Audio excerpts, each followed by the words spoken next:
Sir Walter Scott was a Scottish writer, poet, novelist and collector of Scottish history. The wooden panels on the lower walls of the entrance hall at his home in Abbotsford, near Melrose, were rescued from Dunfermline Abbey, whilst the fireplace was inspired by the bishop's seat from Melrose Abbey.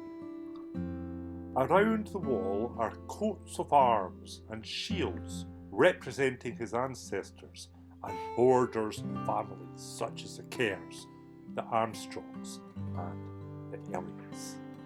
A huge lock recovered from Edinburgh Tolbooth or prison, one of many artefacts dotted around the entrance hall, whilst its lovely stained glass windows are hand-painted, each panel reflecting a family close to the Scots.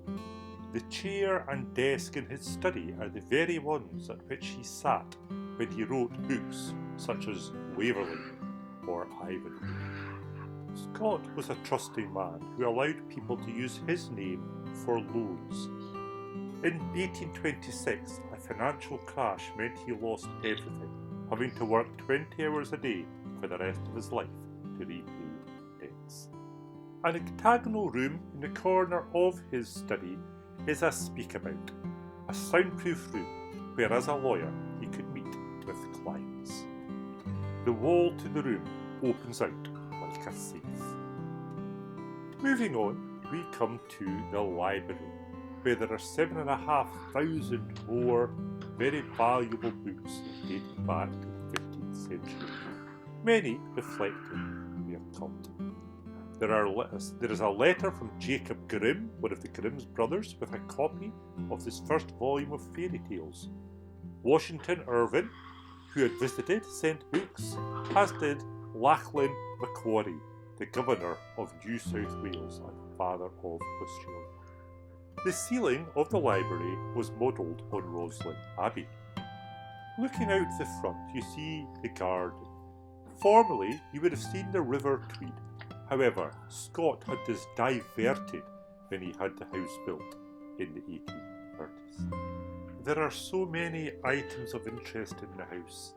This urn was sent to Scott by the famous poet, Lord Byron. They were great friends. While Scott wrote about romance, Byron wrote about love. In the drawing room, a picture of Scott's youngest daughter Anne hangs on the wall. Anne was described by Scott as having a tongue so rough it could scrape the bark of the tree. The wallpaper is Chinese and is all hand-painted, whilst the portrait above the fireplace was painted by Sir Henry Leyburn. When Scott saw it, he was reputed to say, "Man, I did realise I was so handsome." What is today the armoury was formerly Scott's sitting room, with an incredible collection of weapons from around the world, including the sword of the Duke of Montrose.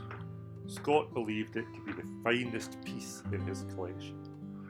Other treats in here are a pistol belonging to Claverhouse, Bonnie Dundee, a famous Scottish character, as well as Rob Roy's gun, sword and sporran. The dining room is the final main room. This is where Scott was to die, possibly after a series of strokes. Together with the rest of the house, it is a fabulous place for you to visit.